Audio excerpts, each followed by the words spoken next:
Welcome to Monster of the Week, Blackwood95, episode 2. Your storyteller guy, joined by, at the top, we got Ryan, then Ben, and then Alan at the bottom here. When last we left off, Lucas, Frank, and Jacob were going to be meeting at the Hendriks house, which is the scene of a murder, where one of the agents of PRISM was recently killed in a single gunshot wound with no ballistics, no bullet was found, and mysteriously aged about 70 years. The three of you arrive or join back up in the gravel parking lot roundabout with a small fountain in the middle, looking up at the large Gothic mansion, the Cadillac behind you, and there's a young 20-something man, early 20s, that you haven't quite caught his name yet, dressed in flannel, combat boots. The flannel right now is just tied around his waist, and he's just wearing a white tank top. He's got Walkman and headphones that are kind of around his neck. He's not listening right now, but he's smoking a cigarette, and as the three of you pile out and are ready to now go into the house, he kind of like takes one last drag and throws it into the gravel and walks up. He goes, "All right, man, your friends are here. Are you ready to go into the house then?" I say we are, unless you guys have anything you want to do. I point to the woods and I say, your friend was found over there, Frank. Over to the woods. Yep. Are we within earshot of the groundskeeper? Yeah, he kind of is like, he's like 10 or 15 feet from you, between you and the house, but he hasn't quite approached. In fact, I'm going to say that you can tell Frank's look is giving him some mixed feelings. You look a little official, and you can see. I think that Frank, you notice he like pats one of his pockets, trying to be discreet when he sees you, and then just kind of like puts his hands in his pockets, and he's like, "You guys are all friends. You all work together." I'm a consultant. We're friends.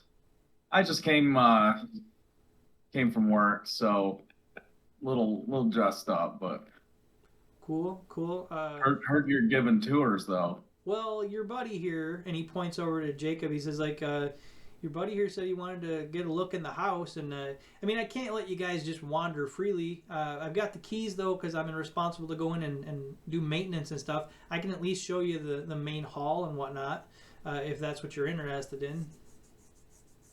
Yeah, that sounds good. Okay, well, yeah, come on in. And then he walks up, and you see he like pulls out, and it looks incongruous on this guy. Like, he, out of his jean pocket in the back, he pulls out like an old brass key ring with like 5 or 6 old-timey like skeleton key looking things, kind of flips through them, finds one, puts it in the door. You can tell that this door is vintage. It's probably 150 years old, thick wood, stained glass window. You hear the tumblers click as he unlocks the door and opens it up. It kind of creaks as it opens, and you immediately can, like, there's like a little bit of dust that you can smell inside the house. The house inside is very dim. And he's like, there's no, like, they shut the electricity off to this place a while back, but it's daytime. There should be plenty of light in here. I got a flashlight if we need it, but come on in. And he starts walking in. Were the three of you just following in? Does anybody want to do anything else, or are you just following the kid? I'm following the kid for now, just looking around, seeing if anything weird kind of sticks out. Okay. Anything that looks like it doesn't belong. Okay. I'm not very good at like doing sharp and looking around, but I'm good at occult, so that's more what I mean. I'm looking for stuff that might be occultish. Sounds good. All right, and Lucas and Frank, you guys just following along, keeping an eye out for things?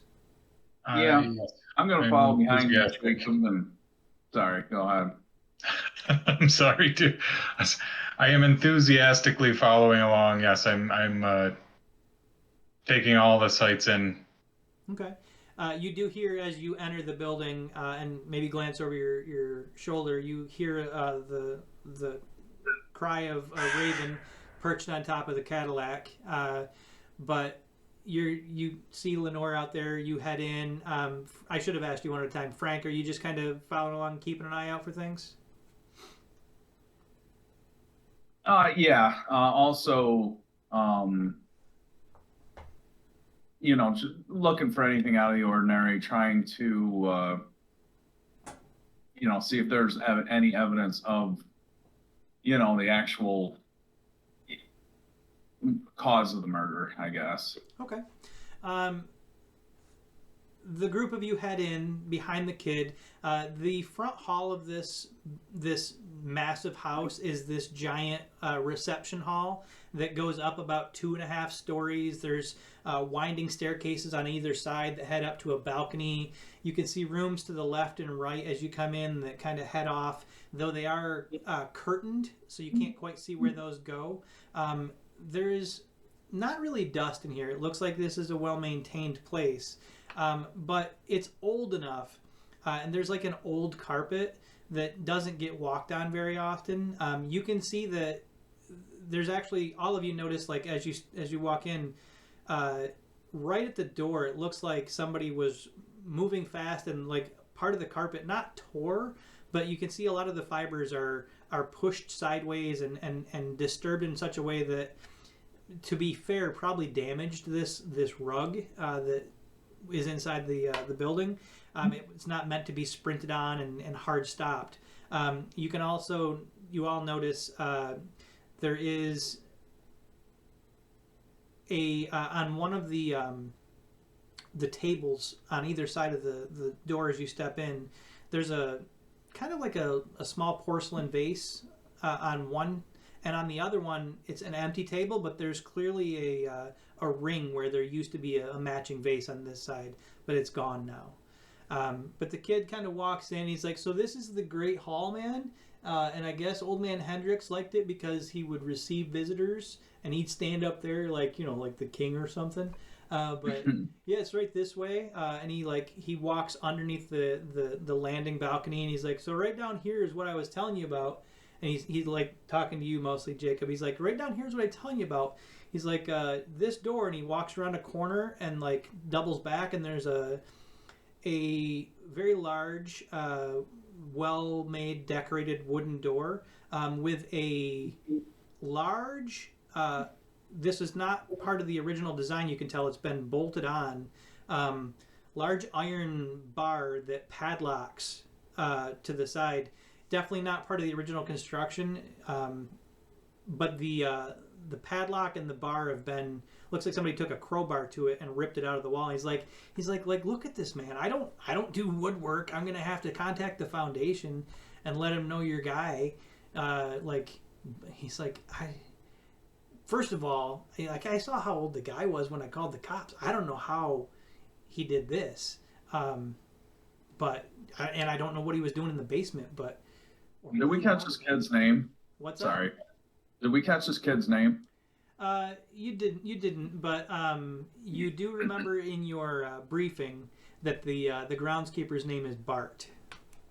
All right. But he's like, yeah, so your guy broke the lock here, and I'm gonna have to call the foundation and have him send out a specialist. I understand that, Bart, but is there any chance we can just take a look around, see what he was trying to figure out, what he's looking at in the house? I mean, I know that you're not supposed to let us, and I pull out another 20, look around the house, but, it might help us out being able to split up and just get a better feel for what's going on here. Give me a manipulate somebody roll. Yeah, inside the house, you just smell dust, age. He says, all right, I'll tell you what, man. And he takes the 20 from you. He says, I'll tell you what, you can go look around. I'm gonna go have a cigarette, and I'm gonna say that I left you just looking at the door. I'm going to say that if anybody asks, you were going to inspect the damage to this lock, but I'm going to go have a cigarette, and I'll be back. I point real quick and I say, are there any cameras in here? No cameras, I assume? No, man, there's no cameras in here, and there's no electricity in here. Like, the power's been shut off to this building for, like, I don't know, like 10 or 20 years. Yeah, there's nothing in here like that. But he's like, I'm going to go smoke a cigarette, and I'll be back in like 10 or 15 minutes, but I'm just going to say that you're checking the lock out. But tell you right now, you break anything, man, that's on you. I got to call the cops if you break something. Oh, don't worry. I say, we'll be all right. All right, Manny, go ahead. I'm sorry. Does any of this place look familiar from the vision that I had? You did no. In fact, in the vision that you had, the last thing you saw was as the person whose eyes you were looking through, who you assume was Jerry, was running upstairs. Okay. At which point Bart pulls out his pack of Reds and starts heading out the door with him. You hear him he puts his headphones on, hits play on his Walkman, and you hear him mutter. He's like, "Weird old dudes, man," and he out the door he goes. And the three of you are left standing in the first floor of the Hendriks house at the door to the basement with the broken lock. Everything grows kind of quiet once Bart leaves, and you don't hear anything. I'm going to immediately make my way down the basement. Okay, so you open the door to the basement. When you do open the door to the basement, Lucas, you immediately recognize those stairs. Okay. So that's where he was running from. That was where he was running from. But you see Jacob open the door to the basement and start immediately heading downstairs. As an aside, I'm going to go check out that the front entryway, specifically the grand hall, sorry. Specifically where the missing lamp was, just since it seemed out of place to me. Sounds good. We can move on. They can do the basement. So you head off to the front hall, kind of looking around, looking for clues. Jacob, you're heading down. Lucas, were you going with either? As we're going downstairs, I go to Jacob. Do you know how to kill a ghost? I just kind of chuckle and I say, I'll have to get back to you on that one. Well, it might be information we could use. Depends on the ghost. I mean, we'll have to wait until we find it. Is it a ghost here? Is that what you're telling me? Either that or something similar. Must be a cousin. I wod say that you both know at least the basics that ghosts can be hurt by salt, like rock salt. That is enough to disturb them, not enough to kill them or to destroy them, but that is at least a small defense against them. Okay. But the two of you head down into the basement. Is that correct? Yes. Okay. I'm going to cast a spell before we get all the way down the basement again. Okay. I'll cut back to you in just a second. Yep. Frank is in the entry hall. You're checking out the pedestal where there's a missing vase. You're looking around for anything that might be out of place. Are you using any tools?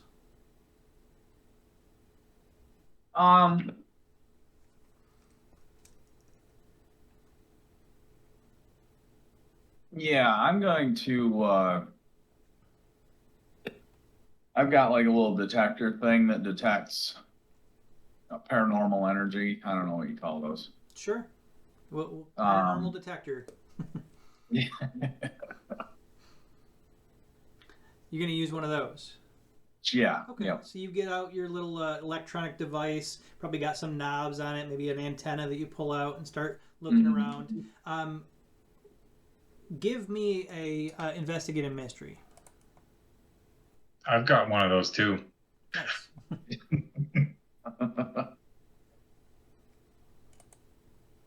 Just make sure I'm using the right stat for this. I know I get, oh yeah. That's the one I get swapped. All right, yep, that's right. Yahtzee. Okay.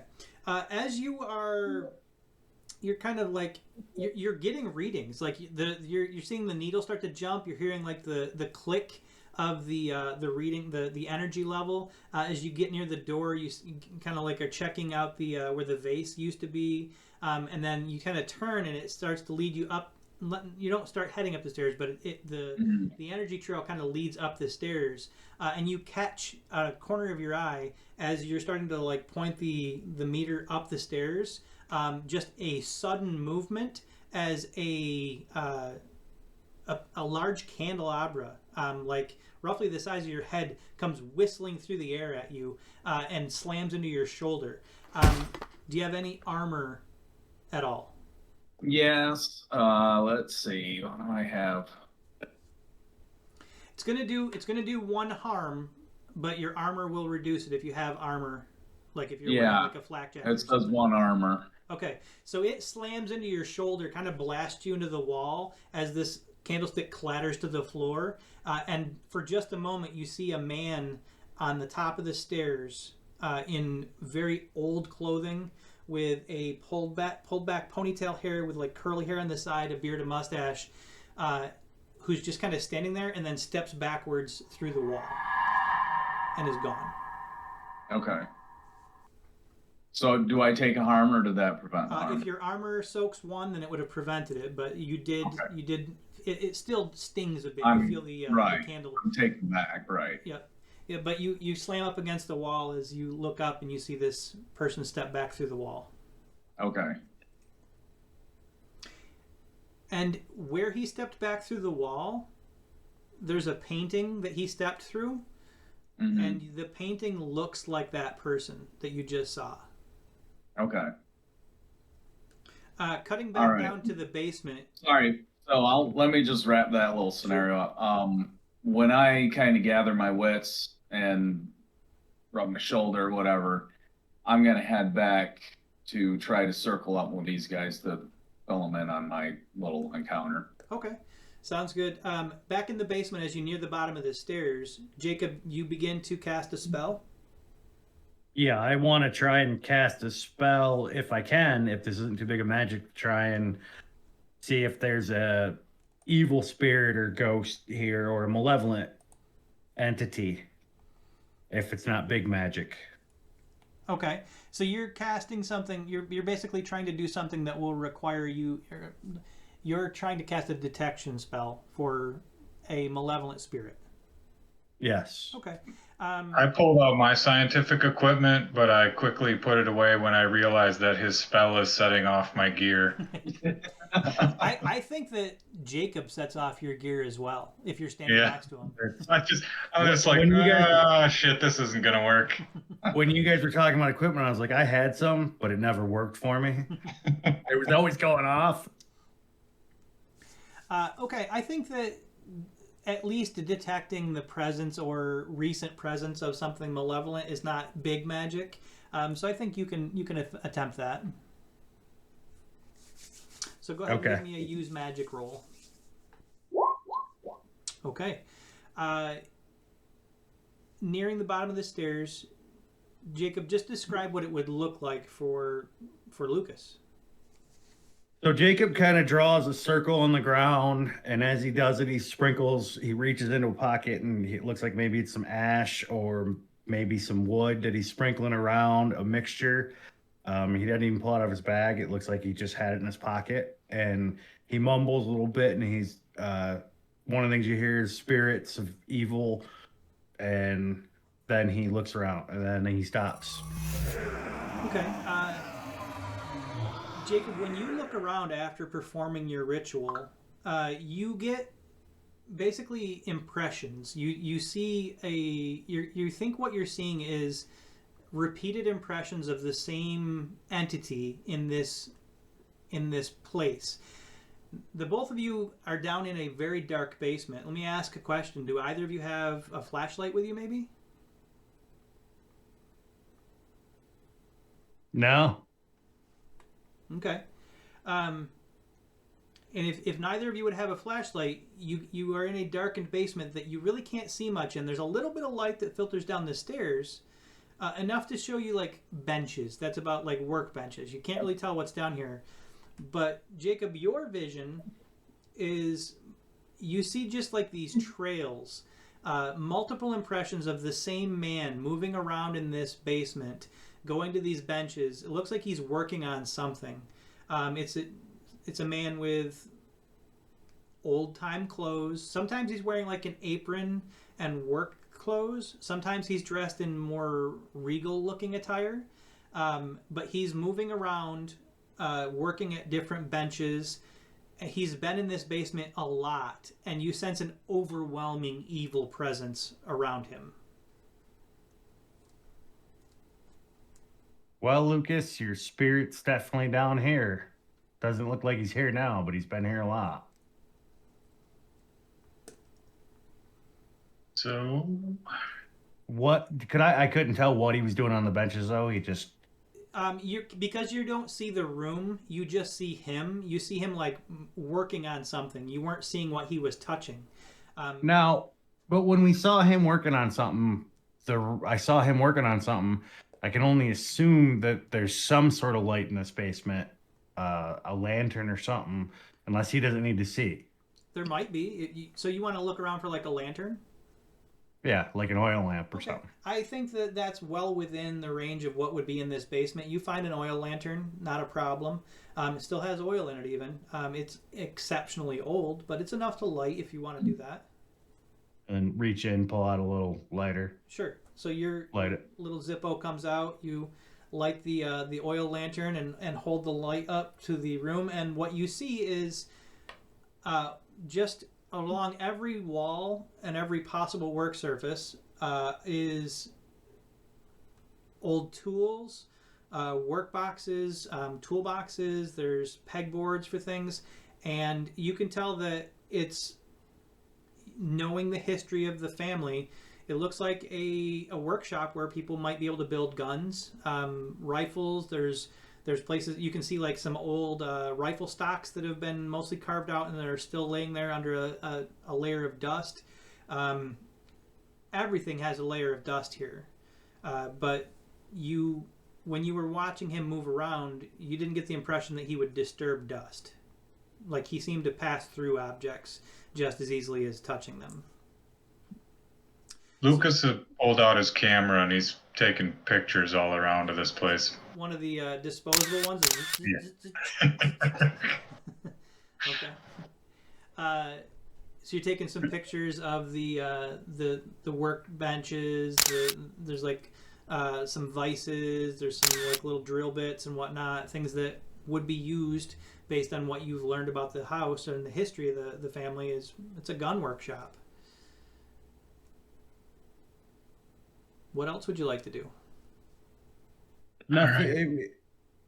It doesn't look like he was recently working on anything now. I mean, I don't see any imprints of anything or. Now that the lantern's lit, you do see that I said everything's covered in a layer of dust. There are other footprints that are down here that look like they made it to one of the benches before rapidly turning and running back towards where you're standing at the foot of the stairs. Go to that bench. And Lucas, you recognize from that perspective that Jerry would have run from that place when he saw a man point a gun at him. This looks to be where our encounter started.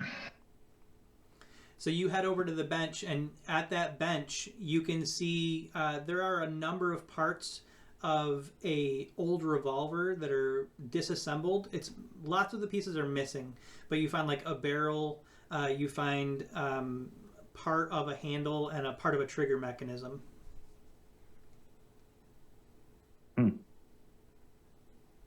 Well, he's not here now, whoever it is. It's like we may need to find some way to draw it out and then some way to get rid of it. The two of you in the basement hear from upstairs a loud thud and a clang of some metal hitting the floor. What was that? I'm gonna head back upstairs. Okay. I follow behind. I've gotten what I need from down here anyway. Okay.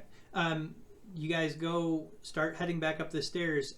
As you're making your way up the stairs, I'm going to tell you what. Lucas, high or low?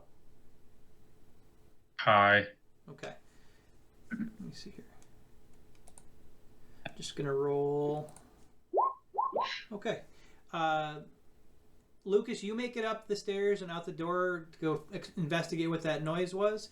Jacob, as you're coming up the stairs, as you go through the door, there's a sudden harsh force, and the door slams into you.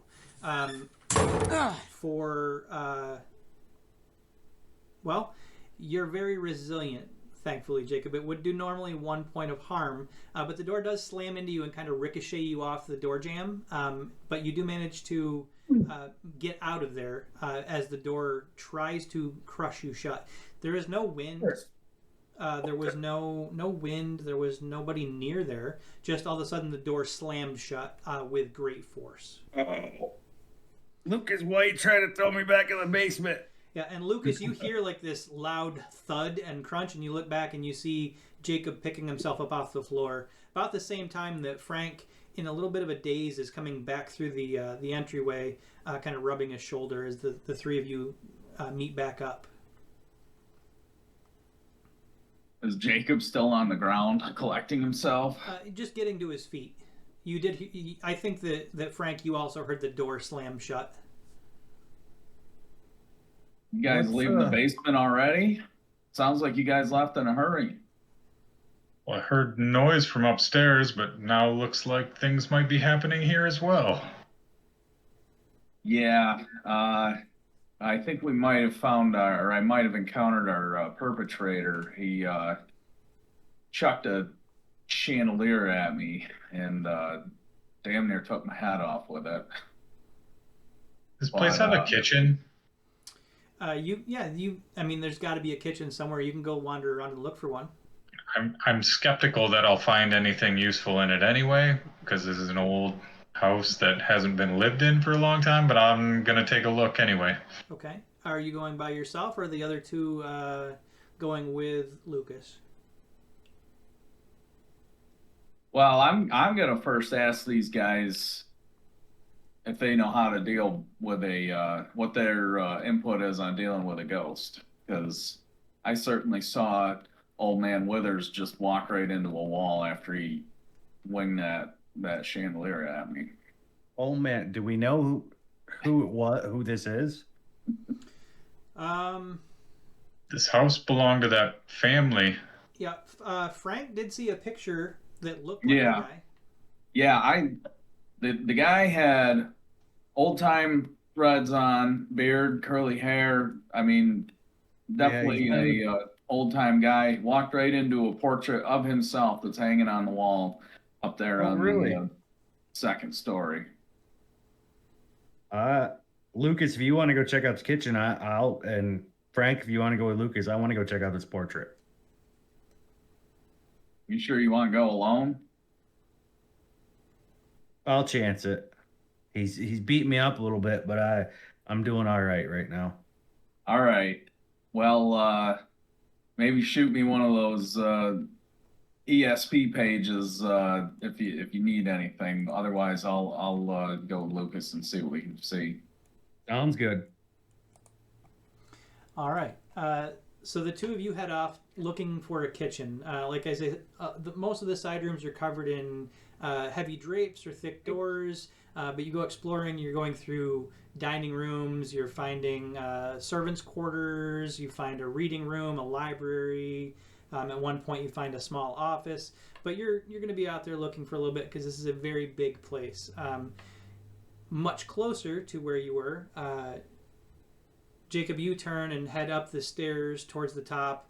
There are a number of portraits, oil painting portraits of previous inhabitants of the house, you believe. And they kind of, as you head up the stairs, they get older and more impressive and larger. At the top of the stairs, before you're ever up there, you can see that the main portrait that frames the top of the stairway, the landing that leads to the parts of the second floor, is a 6 foot tall full portrait of a man and a woman, though the woman is largely overshadowed in the picture. She's smaller compared to him, but also it seems like the paint on her is faded more for some reason. And it's certainly the oldest of the pictures. But you're heading up there to take a look at this. Are there nameplates under the pictures? On the top one, on this one, there is. And the nameplates on this main photo, or not photo, this main portrait is Bartimus and Annie Hendrick. And you recognize... you said Bartimus? Bartimus, yeah, Bartimus Hendrick, who was the original founder, the progenitor of the Hendriks fortune. He's the one that invented the Hendriks long rifle. He lived back in the 1800s. So you're up there taking a look at the Jacob portrait. just stands in awe of the picture for several moments. Yeah, and they seem to be standing in a garden with like some wrought iron furniture, like benches and whatnot behind them. And I'd say from the picture, you notice he looks kind of haughty, kind of full of himself. She looks sad. I am going to look down at the thing and look for the groundskeeper, Bart. So you're standing at the top of the stairs and you look down towards the doorway?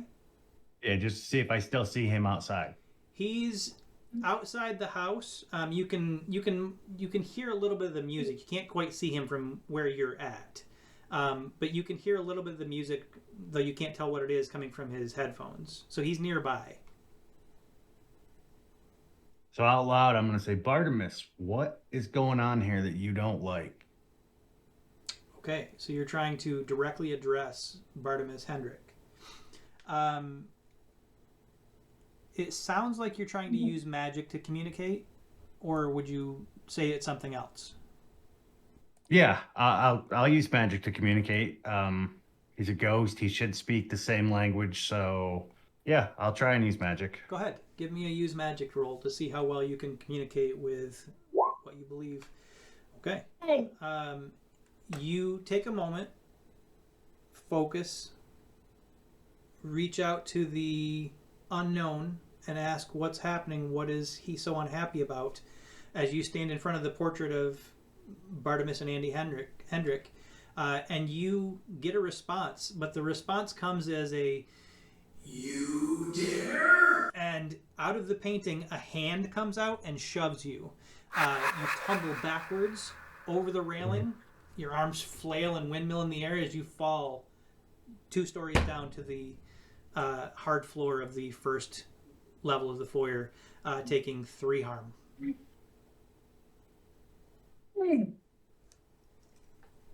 Which you'll absorb the first one because of your nature, but you will take the 2 harm. I took the 2. What's that?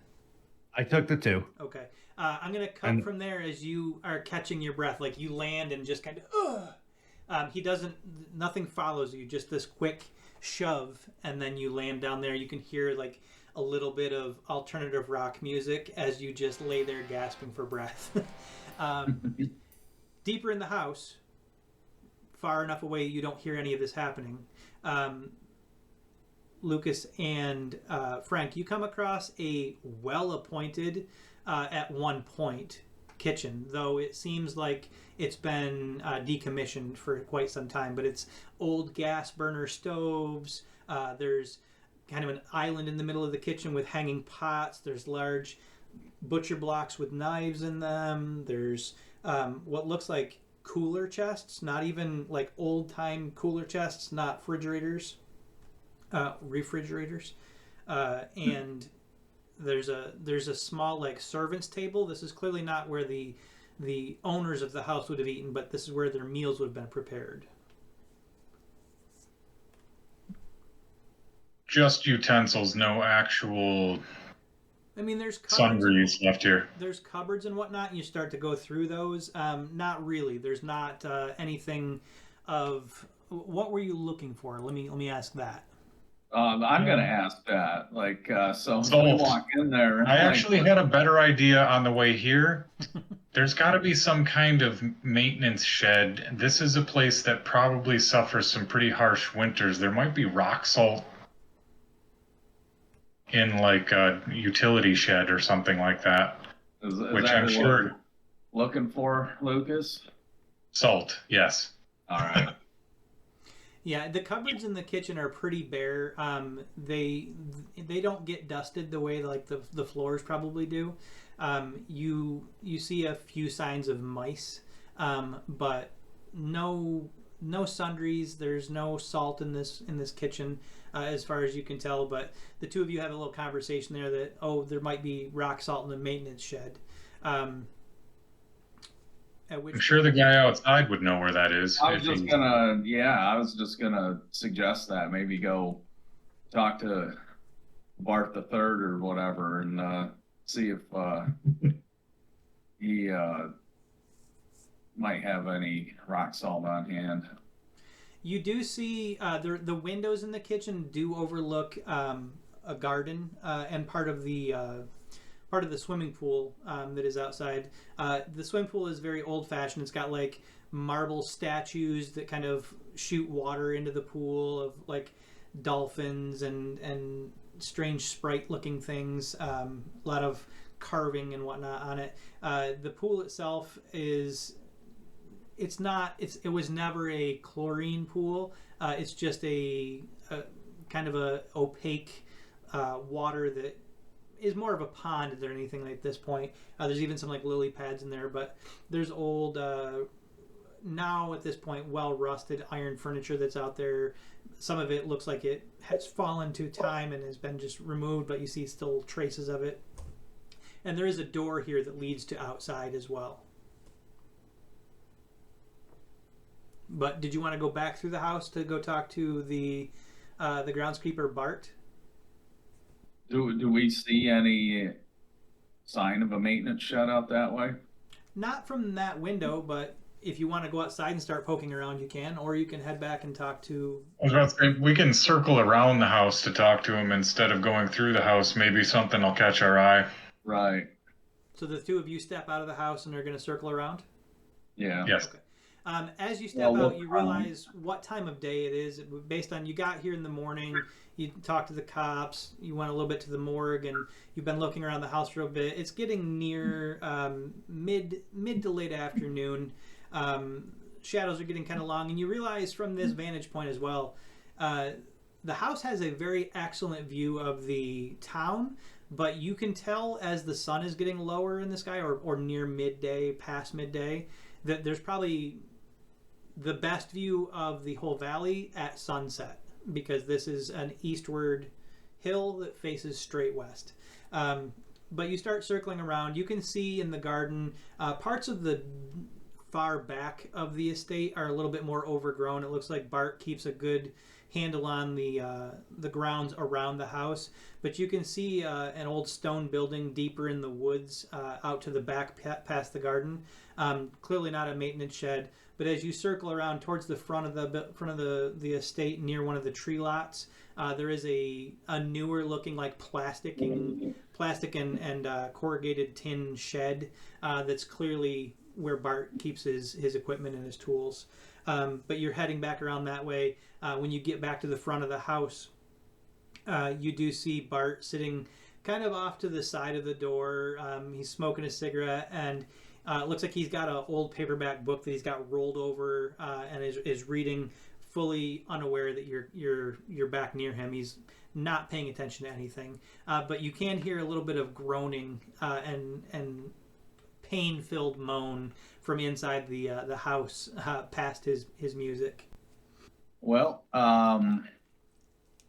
Lucas, why don't you check out the rock salt situation? I'm gonna go see if Jacob's okay. It sounds like something's going on in there. All right. Well, So you're gonna head over to the shed then, Lucas? yes. Okay. And Frank, you walk right by Bart. He kind of like looks up at you and he's like kind of like looks around, sees you walk back into the house, and he just like shrugs his shoulders and goes back to reading his book. The kid's made like $40 today just doing nothing. Right. So he's not really in a hurry to A kick day's you out. worth of wages, he's gold. Yeah, there's a good chance he's gonna make a week's worth of wages just not doing anything. So he does like clock Lucas going over towards the shed, and you hear him like yell to. He's like, "Hey man, anything you find in there that doesn't belong, it doesn't belong to me, man."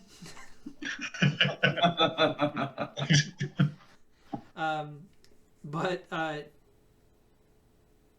Frank, you step back into the main hall. What would Jacob be doing after he picked himself up? I'm looking up the stairs at the picture. Okay. Hey, Barnabas, that wasn't very nice. Yeah, you see like Jacob kind of like rubbing his back and like giving one of those trying to crack it a little bit as he yells up at this painting. And he is like dusty. And while I'm dusty, I'm gonna take my hand and I'm gonna cast another spell because it says you can heal one harm, and I'm gonna try to heal a harm. And I reach out and you see me push my hand on my chest and I say, "Oh, hopefully this feels better." Okay. Do you have to roll for that, or is it just automatic? Oh yeah, it's all use magic. It's all roll. All right. Everything's roll.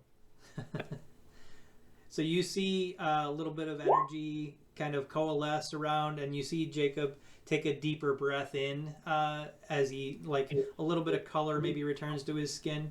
And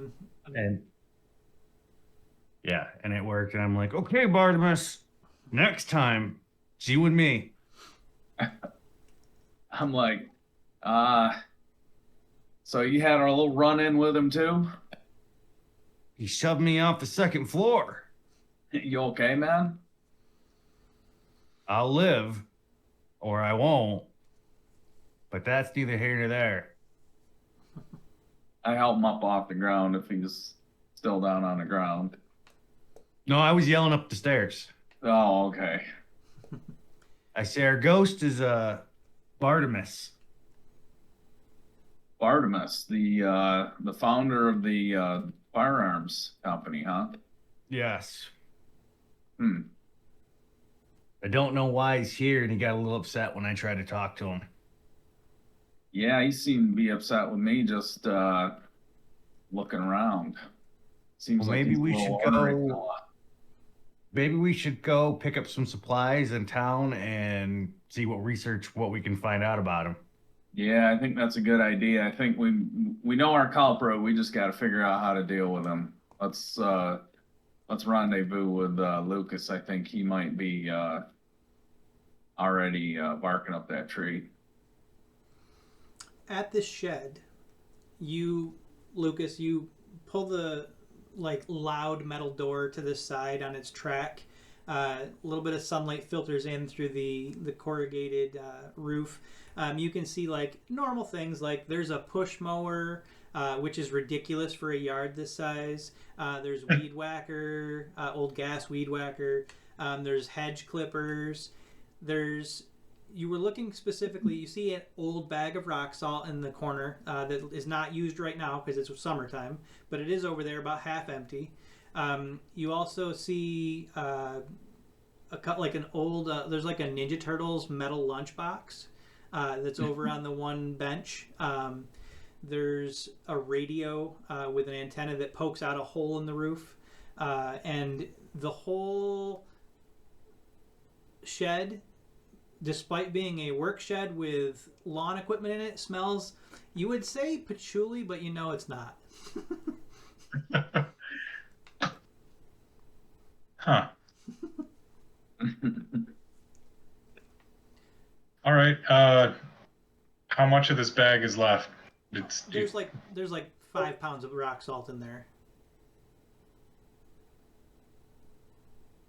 All right. I'll just grab the whole bag. Grab the whole bag. Okay. You grab the whole bag, and then we're gonna head back out. Yeah. As you step out the door, now the shed is off near the front of the estate, kind of up against the woodlot that creates like a screen from the road, its own private little woods inside the estate. As you step back out, Lenore dive bombs in front of your face, drawing your attention to a man standing maybe 20 feet from you in the woods, raising, and there's like a strange reddish light that glows around his feet as he raises a gun towards you. I try to dig a handful of this out and whip it in that. How far away is this? It's close. You can throw it that far if you have to. So I'm gonna have you roll kick some ass. Oh, great. Get some ass with that rock salt. Let's see here.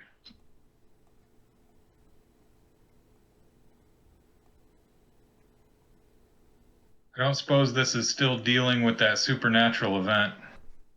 Excuse me. This is dealing with the same supernatural event. Yes. So you do get the +1 forward. Hey. As this man and his arm starts to come up, and you see this old-time revolver in his hands, you see a blue glow start to appear near the barrel as it starts to level towards you, when a handful of hard-thrown rock salt tears through the apparition, scattering his essence, and you just hear like a low cry. And then he's gone. He didn't get a chance to shoot. And Lenore swoops back up into the sky. Thanks, darling. You do hear from closer to the house, and you guys, the two of you inside the house, hear Bart go, "What the fuck?" Yo, man, what was that? He's yelling at me. Yeah, he's like, he's fully stood up. He's got his like cigarettes like attached to his lip, but it's fallen out. His headphones have pulled off. He's like, "What the hell was that?" Did you see that in the woods? There was like a dude there who was gonna shoot you, but where'd he go? And the two of you in the house, would you have come out from this? I think we were going out anyways. I don't know. Okay. I mean, there was no gunshot or anything. No, so but you do hear Bart yelling. So the two of you come out as you see Bart yelling at Lucas, who's standing maybe 50 feet away with a bag of rock salt in his hand. Mm-hmm. But yeah, Bart goes, "Where the hell did that guy go, man?" I'm sure he'll be back. Dude, we gotta call the cops. That guy had a gun. I don't know. I mean, they didn't do anything the first time. I pull my badge out and I say, "Don't worry, Bart. We're on the case. We'll take care of this." All right, man. I'm gonna, and he walks behind you up to the steps and like closes the door and locks it. And he's like, "I'm gonna go get a burger, man. I don't get paid enough to deal with this bullshit." And like he starts walking away from the house. Before you go, Bart. As he's doing this, you saw what that handful of salt did, right? He like turns to you and he's like, "Handful of salt, man. I just saw a dude and then there was no dude all of a sudden. I don't know what you're talking about." Keep some salt handy. Okay, salt handy. Yeah, man. Salt. And what were you saying, Jacob? I say, Bart, before you go, any chance we can borrow your keys?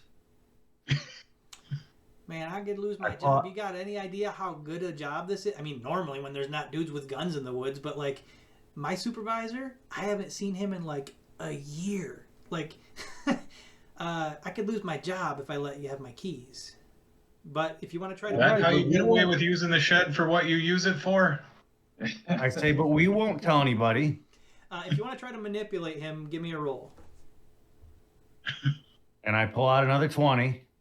Okay.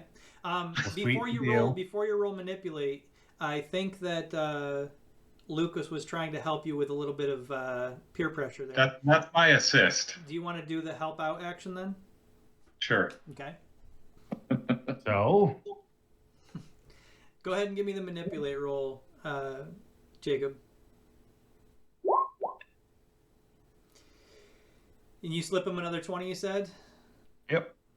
All right, man. He's like, look. He takes one key off the ring. He doesn't give you the whole key ring. He takes one key off the ring, which doesn't go to the front door. He goes like, look, this will open the back door to the kitchen, but like you gotta make sure that like when you're done with this, maybe leave it in the house, leave it in the kitchen for me, and I'll pick it up. But I'm just gonna say it fell off the key ring if anybody asks me. But again, I don't know you guys. I don't know that you're going in the house. But sure, man. Here's the key to the back door. And I'll take the key to the back door and put it in my pocket. Okay. At which point, he puts his headphones on. And he's like, man, screw this place for today. And like he hits play on his Walkman, and Bart jets. Like he just walks out of the It was $60. Right. He's got $60. Man, he's got a burger. He's got a pack of smokes. He's good to go for the day. But he starts walking back towards town down the hill. What's that? He's gonna have a carton of smokes. Oh yeah. Yeah, at 1995 prices. Yeah. It was $10 a carton back then. Right. But yeah, you see him just like walking back towards town down the hill from Hendriks House, and the three of you are left standing in the front roundabout as the sun gets closer and closer to dusk. And I think where that is going to be a good place for us to stop episode 2 of Blackwood95, as you've discovered a little bit more. You've had a few run-ins with a ghost, and that's where we're going to end for tonight. Did you guys have fun? I did. Absolutely. Cool. All right, well, I hope everybody that's watching or listening had fun. Tune in next time, and we'll see how things go. Thanks, guys.